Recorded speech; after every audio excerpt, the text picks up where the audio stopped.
si perdeu, aquí no guanya ningú punts. S'entén o no? Per tant, el que encerti... Però això sí, quan li toqui la pregunta a un equip, que els altres equips no responguin, no poden ajudar en absolut, si no anul·larem la pregunta. Meva, la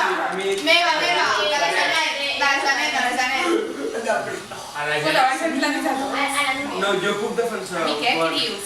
Es pot fer servir protecció, però si no cau en batalla. Protecció.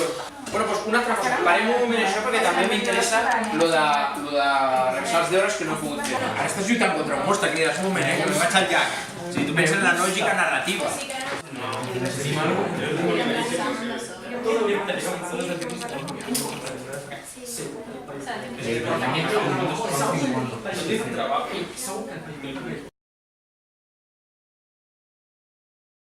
Doncs que és més fàcil aconseguir més bona nota.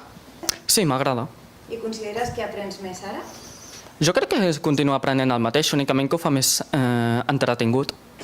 Que tot el que fas suma, en plan, si faltes un dia a classe, doncs tens menys punts. Si no fas un treball, encara que és optatiu, doncs tens també menys punts. Si no vas a una excursió, menys punts, tot. O sigui, tot el que fas també és bo perquè suma, però tot el que no fas, resta.